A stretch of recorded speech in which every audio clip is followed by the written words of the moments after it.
healthcare workers, just over 400, mostly women here in the Toronto area. And I got involved in the Labour Caucus and the Greater Toronto Workers' Assembly for the very reasons of forums like tonight. I believe it's a space for us to come together to discuss and talk about issues that are happening for us as working class people, as labour and union activists and community activists. The forum here tonight came out of our Labour Caucus, in particular talking about the public sector and wage freeze and the economic crisis. We see this as an attack on labour and our communities. And we're also using these forums as a way to build towards a broader conference for labour, union, and community activists in January, where we want to talk about rebuilding working class resistance. So to speak, organizing a labour movement for the 21st century, because there needs to be changes, as many of you know, within unions and within working class structures around representation, and it's time for us to start talking about how to do that. So I'll be chairing the first part tonight. And like many forums, when we get together, there's some things that we hope we can agree on. First of all, cell phones. If people have cell phones, if you put them on. I'm going to be speaking briefly about the public sector, the wage cuts, the economic crisis. Sam will be sharing that time with me. And the format of the rest of the evening is not for one of us to stand up here and talk at you, because that's not very effective. We're going to break into smaller groups with some specific questions about what's happening currently and where we want to go, with what we hope will be some feedback for us as a greater, recommendations and courses of actions that we may want to take and commit to, and give some recommendations to the Labour Caucus and the Greater Toronto Workers' Assembly to consider as ways of helping us to organize as a working class and labour activists to deal with this upcoming challenge. So for those of you that don't know, many of you in the room probably do, but in July the Liberal government set up meetings with the main public sector unions, which included SEIU, CUPE, OCHU, CAW, and OPSU. Am I missing any? I think that covers them. And their employers. And the request was for all bargaining and interest arbitration that was currently happening to stop. And the government further announced at that time a series of meetings that began on August the 9th. And while the government is trying to make it look like they're consulting with the unions, hence the stage, the theater aspect, what they really want and what they intend to do is to place a 2-year wage freeze for all public sector agreements that are opening up. That's what their intention is, that's what they'll do. Now, these meetings and these consultations are, as I mentioned, political theater. They're also serve a legal purpose. For those of us that keep on top of what's been happening in unions and labor, we know that there was a Supreme Court decision out in BC a while back because the BC government legislated changes in collective agreements, and it was taken to the Supreme Court, and the government got slapped on the hand, so to speak. And part of what the ruling was is that you have to consult before you tore apart collective agreements. So our government is making the effort, obviously, to consult our union leadership. It's also a really good strategy because this is also about elections that are coming up. So if for any reason our unions agree to this crap of a wage freeze, the Liberals have a get-out-of-jail-free ticket, because they get to say, you public sector worker that's pissed off about a wage freeze, your union agreed to it. What do you want us to do? Go yell at them. So they've got a really, really good strategy lined up for themselves. So the other reality, though, is even if our unions don't agree, what kind of fight back are we going to have? Because they will legislate. They will force it upon us. So we need to know, and many of us here already know what's really going on. This is an attack on public sector workers. We're pretty easy to vilify.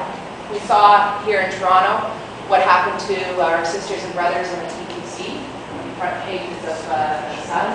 We saw what happened with 2 CUPE strikes here in Toronto and in Windsor, and how easy it was to make us look like the villains in the public image, in the public mind. And so once again, that helps them as they go forward to turn people's anger and frustration towards us as opposed to where the real anger and frustration needs to go, which is big corporations and the banks. They'll also claim that this is about the deficit, that there's a deficit and they have to find the money somewhere. But we know that $4 billion in tax cuts for corporations and big banks were handed out. And at the most, the figures figure, I think it's about $2 billion that may be saved with these wage freezes. And it doesn't make economic sense though either, because the money that we get on our wages, we spend.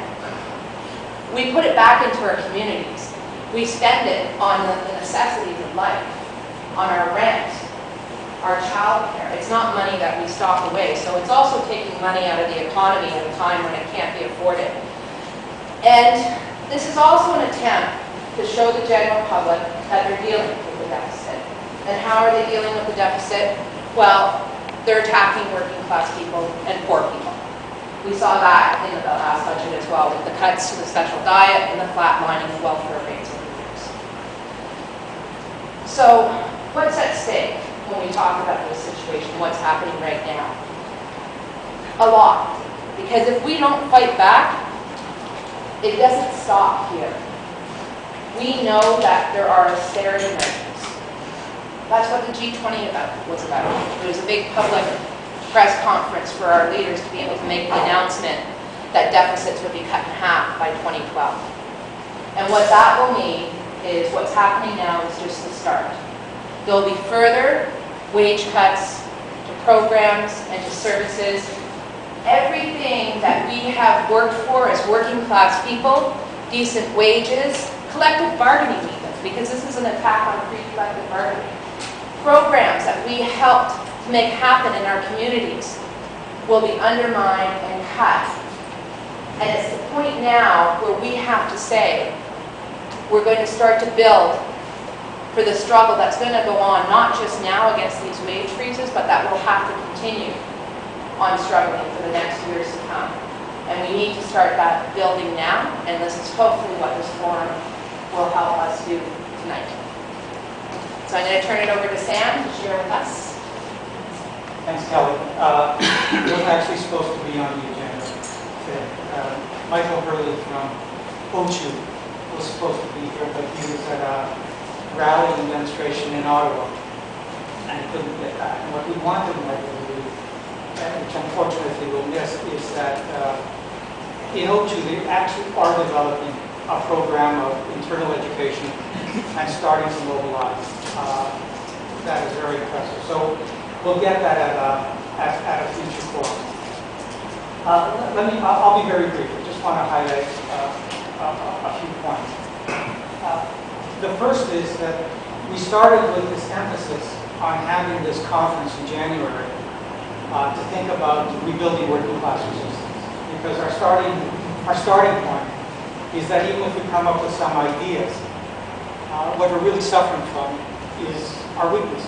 We're suffering from the defeats over the last couple of decades, and if we don't figure out how to actually build organizationally, we just won't have any way of intervening. So we're trying to move towards actually thinking about how do we build through this process, and how do we especially use this January conference that we're planning to really start putting a left pole in the labor movement together. And that's the critical thing that we really want to move towards. The second thing I just want to emphasize is that one of the things we absolutely, first of all, just on that question of weakness, as Kelly said, this is an incredibly dangerous moment. The private sector has gotten the shit absolutely kicked out of it, and if they can now put the public sector in that same position, there isn't much of a labor movement left. So this is absolutely critical. In terms of our response coming from the Assembly and the Labor Committee in the Assembly, one of the things we really want to try to do is change the framework in which the issues are talked about. So it isn't just a question of whether we're getting a freeze or 1%, or whether we're going to declare that we're not going to accept a freeze, and that just becomes posturing because we don't have the capacity to resist it, but actually challenge the framework that they're putting forth. So first of all, it seems kind of absurd to identify the problem as austerity when most people are right now talking about the dangers of a double dip recession, depression. So the starting point is wrong. Second of all, they immediately started with saying we want to talk about equality, but taxes for corporations and taxes for the rich are off the table. Unions can't put that on the table. That's a framework we absolutely can't accept. The issue has to be how we have changes in taxes, emergency taxes to deal with this. And the third thing is, we shouldn't pretend that this isn't a serious crisis. There's a tendency to say they're inflating the price. There is something pretty serious going on, and our response should be that if there's something serious going on and you want to be radical, you should be really radical. And that means that we actually challenge the structures of power in our society. And that means instead of talking about how do you freeze workers' wages and workers' income, we should be talking about the kind of social services we need, the kind of infrastructures that we need, the kind of changes in job creation, the kind of the private sector saying we can't actually create any jobs in manufacturing or decent jobs, that we actually start talking about the government being involved, we start talking about conversion. We don't just let the auto industry go, and it's not going to come back by trying to stimulate the auto industry. That capacity isn't there, we have to figure out how to use it. So we have to talk radically about democratic plans for conversion, and we have to raise the question of the power of the banks. As Leo's been emphasizing, put the question of nationalizing the banks for democratic purposes on the agenda. We may not have the capacity to pull it off right now, but you don't quit. You put things on the agenda and you shift what's being talked about. In other words, we have to change the framework so we're not just talking defensively about whether we're going to come out of this horribly or a little bit less horribly. What we really want to spend our time doing today is getting into some workshops so we can start talking to each other about what's going on. What we'd like to hear from people is, in each work, we'll break up, there's also a room back there we can get into, that's all. What we want to hear is what are people saying out there? What are we hearing from activists and from the members, and how do we respond to it? Is the problem ideologically? Are they buying into the arguments? Or is the problem that they're not buying into the arguments, but they just feel that there's nothing that can be done about it? So we want to have a discussion about what can be done about it. What can we do in bargaining? What can we do politically?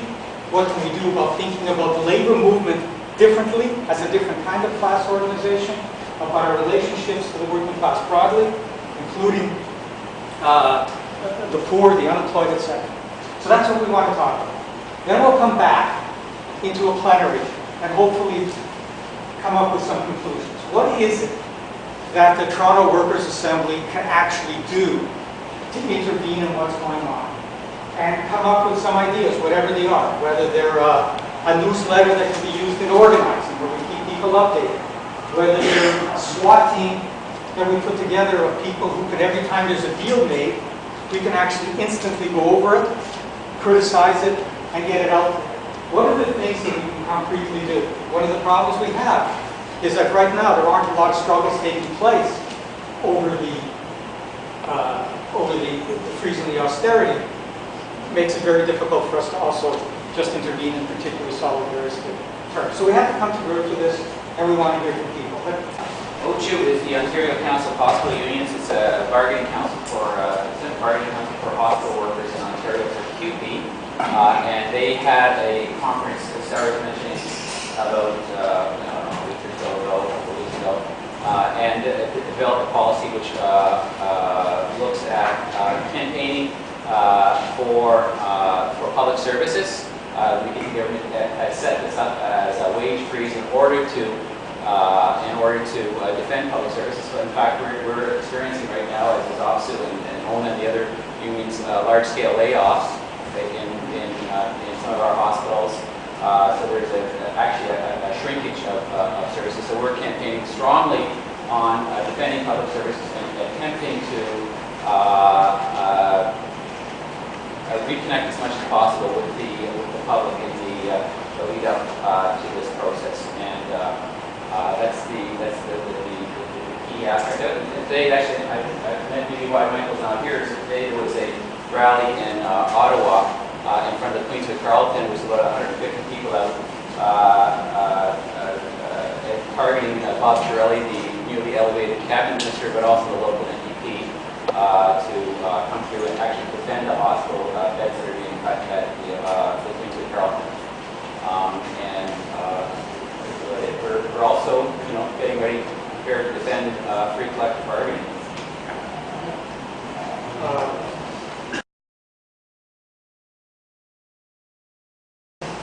In one group from OPSU is that we will not accept this freeze, and people aren't that clear about what to do about it. You need a focus. The point was made. You need a focused message about where to go and how to get there. And the same person mentioned the point that perhaps it shouldn't get at the table at all. Another person from OPSU talked that during this period that some of the unions are not going to be bargaining till after the election.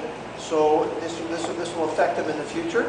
But a lot of the members often see themselves as professionals and not so much as members of the labor movement. That needs to be addressed. And that a lot of people are still trying to figure out how to respond to this. Even if they don't like the idea of a wage freeze, having a perspective of challenging it and as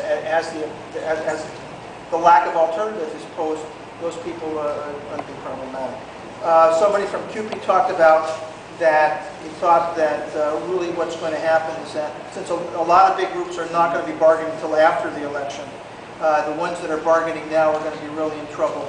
They don't really know how to handle this situation, and he really thinks what's going to happen is that they're not going to, well, some of the major unions are going to make deals, and a lot of them are not, so then it's going to come down to attacking the right to bargain, and that should be the main issue raised. Other people raise that that really other issues besides just wage freeze should be dealt with in terms of forms and a status delivery. And a person from a low wage home service talked about how, in fact, a lot of the members really they can't get their heads above water because they are at or below minimum, the real minimum wage, and they really don't have much links to the rest of the labor movement. The second question is, what about raising difficult questions, the more politically difficult questions about what should be done as an alternative? Many people talked about how in workplace issues, about service delivery, and about the whole issue about tax cuts, about how the crisis is going to be paid for. They need to be part of what we talk about. And a couple of people talked about how we need to transform that into more of talking about what kind of alternatives for job creation, for organized society, for dealing with the crisis, both in terms of big strategies, but also in terms of policies. Need to be raised. They use the term, there's no alternative, there's no reasonable alternative. That we need to sort of break that feeling that most people have. And most people, in answering those questions, actually raised on their own the whole issue of that we have to build across unions and build a sort of bases inside unions, but across unions to be able to, like this, but to do it more systematically, to actually have organized groupings inside every one of the unions, but also that talks to each other, to actually build alternatives. Well, alternative strategies, but also to look at this in an alternative way and actually try and find ways to talk to the members. Because if not, then we'll have a couple of these things, we'll lose them, we'll be very demoralized. And also somebody mentioned in terms of developing a more systematic program of what kind of alternative is. Okay? Thanks. We had a number of people. We had people from CUPE, OSFTF. We had folks from OCAP and OPSU. But there was discussion about who knows what their unions are doing and what they're involved in.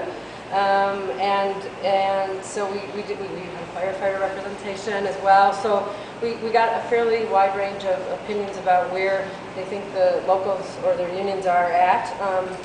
And we talked about looking at not just the wage freezes and what's going to happen to the public sector, but making the links to private sector and other forms of cuts that have taken place, and to put forward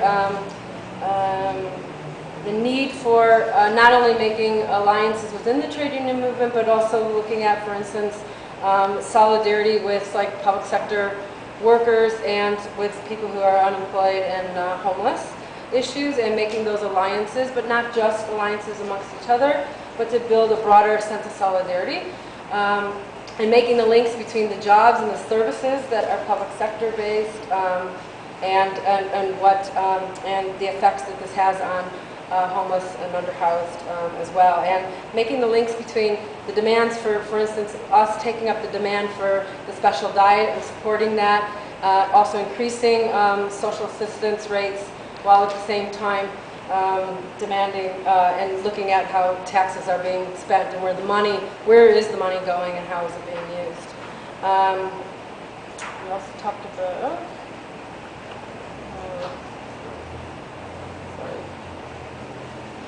taking a look at what's happening with bargaining on the one hand with the unions, and then how is that trickling down to membership. I know that, for instance, in my own local, that's not even happening. Our members don't even know that our leadership is at the table. And we're the largest public sector local in the country. So if we don't know, and even with radicals like myself asking the leadership to tell the members, they'll say, we'll get back to you. So this is a real problem, because if they're not getting back to me, I can assure you, they're not getting back to the rest of the local. And then we raised some specific, I hope I represented what people were saying. People did say that we need to go beyond just the demands of bargaining, that we need to take a look at what a socialist framework would be and what some of those demands would be, but making the language accessible to people and making the information accessible to people in the workplaces and around the city, not just here or downtown locations. And then we tried to come up with some concretes that we'd like to see either the Workers' Assembly or this grouping, or broader grouping, talk about, and Catherine was going to talk about some of those suggestions. Okay. Yeah. So I think people over and over again said in our group that we really need some type of educational pamphlet that can actually be taken into workplaces, and that puts forward some of the information that isn't being provided currently by unions. And people mentioned that, well, we know, what's going on in bargaining, for example, but our union's not talking to us about the broader issues and where the union movement is at and like what's going on right now. So some of the things that were mentioned was that the educational pamphlet be simple and simple enough that it's accessible to people, and not use sectarian language. But at the same time that it provides analysis of what is actually going on. Also that we link what's going on here right now to international struggles, and people felt that was really important because nobody apparently in the workplace seems to know what's going on in Europe and in South Africa in terms of the struggles there and how it's so similar to what's going on here. And also the importance of linking our struggles within the union movement to the struggles of people that are unemployed, and a lot of those things that Julia already talked about, and that information be included in the pamphlet as well. And using examples of both international, like South Africa, the European strike that we were talking about that's coming up September 29th, using Facebook as a real example of organizing tools outside of kind of ourselves, and also using examples of the Mike Harris days, which many young people today may not even know what those austerity measures were. They're just living with the current piece. And yeah. We all had very similar discussions at the table because we're all from different employers, different backgrounds, but yet we could all relate to each other very immediately, irrespective of what our workplace was, also in some cases even those without a workplace, to what's happening abroad in society in general. And I think the conversation essentially had two tracks. One was what's happening to me as a person, and that answer tends to be pretty much driven by fear, concern. One worker said very well, I'm being told to take 0, 0, and 0, but in effect that's actually losing because inflation is eating away. And this attitude of, well, if I'm okay, then that's fine for them to hit my neighbor is really a hurdle that we all have to get across, because that in many ways describes what our society is becoming right now, of one of winners and losers. So the discussion then went on to how do we bridge these divides, how do we create community inclusion, and how, most importantly, do we build a working class movement through the Workers' Assembly to bring into something broader. And some of the things that were discussed were on the immediate, in terms of here and now, what's happening at the bargaining table, what's happening within our politics, within our city, and some of these differences are creating some tensions, obviously, at the table. There's tensions within the union movements right now about wages or services, or are these necessarily in conflict with each other, and how do we make the two become more complementary? So how do we get our community engaged and supportive of other workers in their struggles to improve their benefits, to bring the tie-in to increasing the common space, to further our community and our public assets, because our commons have been under attack for nearly a generation now. So how do we reverse this? How do we have our neighbor's struggle become our struggle? By improving their benefits, their wages, how does that improve my services? And so it's this type of strategy that is going to have to occur more within the unions. Something else that went further along the lines of community inclusion is how do we build this working class consciousness, which is so dormant right now. Because, let's face it, we're a very small minority. Just down the road here, people are more interested in shopping than in their long-term futures. And some of the ideas that were discussed about that were things through communications. A newsletter from the Workers' Assembly is a really good start. The term SWAT team was used, similar to like a flying ticket, and there could be multiple purposes or uses for that. But essentially it would be the Workers' Assembly and members going in support, or going in and being the voice for the working class, and increasingly the presence of a working class perspective. These are ideas, and there was discussion as well, it was mentioned I think in group 3 about Europe. There was discussion about Europe.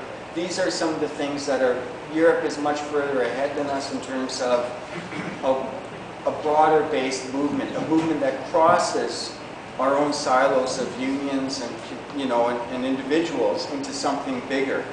France and Greece were the two big examples there. And through communication, through building something like a workers' assembly that includes everyone, we can start making the moves toward having something broader and something more meaningful, instead of us always just waiting for the next axe to fall. Finally, a couple other points. One was the union model itself needs to be re-examined. One of the workers at the table is unemployed. No matter what union you were with, that worker can never belong to our union, because our unions are not structured to have workers like that. So we need to ask ourselves, what is a union, and how do we change the way we're structured so that we don't become exclusionary, but we become inclusionary. As well, we need to start holding our leadership more to account. That was one very good diplomatic way of saying that our union leaders are letting us down, and in many ways can become part of the problem.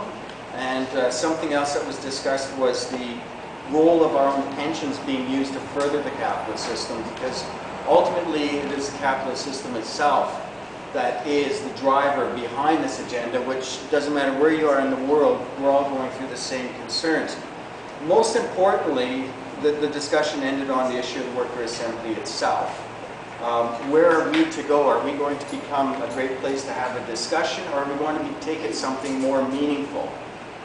That means getting involved. That means not only physically, it also means mentally and possibly financially, into turning this into something far more than a great place. First question was, what are people saying? A lot of workers didn't know what's going on. Those that do know what's going on are concerned. But a lot of people are saying, well, it doesn't affect me yet, because there's only a minority which already had the contracts open, or that they're due. Let's see, one of the brothers said that the workers, union members expect their unions to leave. We didn't really get into a discussion on a big deal, but I think the implication is the unions aren't leaving. Like the OFL, you mentioned, should be providing a forum attacking our austerity measures, and they're not doing that. Okay. There was some interesting analysis about comparing this to what happened back at the initial neoliberal attacks and while with going from Bob Ray to Mike Harris. We had spontaneously a lot more militant response back then, and the person who mentioned it said that they're not doing that. In fact, the right seems to be a lot more militant right now than the left is, and even the right in the labor movement or amongst workers. Okay, and there's basically no resistance to tax cuts and stuff like that. You know, like that's gone. And also is mentioned. Another important thing was noted that the links between the public and the public sector workers, I think the term they used was provider and consumer of public services. Okay, we haven't really put those links together. In fact, what's happening is we are being pillarized, or public sector workers are being blamed. In fact, another sister mentioned that there was a poll out and there was a list of people to blame for what's going on, and public sector workers were, I think, number 3. You know, after the government and capitalists or something, whatever. And they don't distinguish between like the government bureaucracy and the public sector workers. So we may have to work on that. An alarming thing is, I didn't think of before, is that there is dissatisfaction with the Liberals.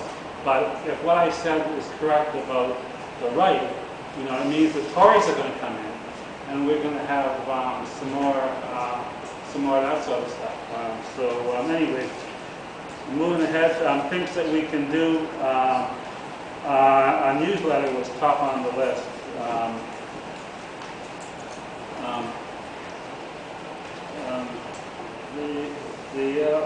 Another brother mentioned that we should, the Workers' Assembly should provide space for people on the left, and we should articulate an analysis and a strategy, which is sorely missing.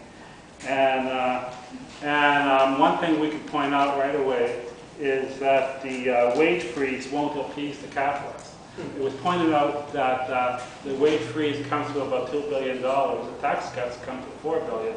So obviously the wage freeze isn't enough, and they're going to extract more from the working class. So I think we have to mention it. I know Brother Panish was here and Brother Guinea was here. They wrote quite a bit in the past about the economic situation. I think the Workers' Assembly should get that stuff out. That's my own thing. The other thing,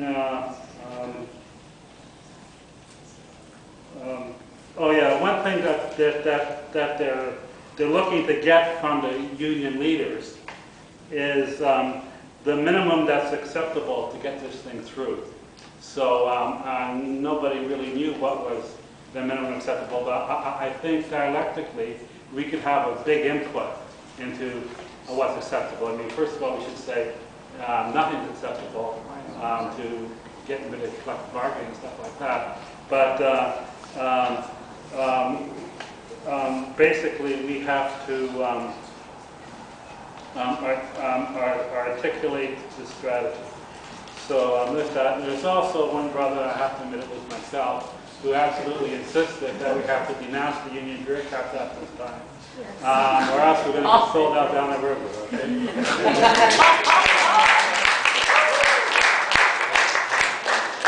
Okay, I just want to raise half a dozen things that came out of the discussions and get some feedback on. One thing that's clear is that people want a leaflet of some kind, a pamphlet really, that puts all of this in perspective, that is distinct, that puts it into our framework, and, you know, meets the criteria that people raised about it being both analytical, but accessible and readable. One of the things we have to talk about is, you know, we mentioned that we want to build towards this major conference in January, is what other forums or events we'd like to have on the way there. So I'd just like to get some input just when I'm done on that. So for example, if we're going to have another forum, maybe it should be more focused on specific things that we want to get into. Somebody raised the question in terms of actually doing something like organizing forums for the community that include unionists, where you could have a discussion about services, hear complaints from the community, and have unionists answer and reply. So we begin to start building that, and that we do that outside of Toronto, and not just in central Toronto, but actually do it out in the suburbs, but also outside of Toronto itself. Now that raises, one other thing I just want to raise before I get to the last thing.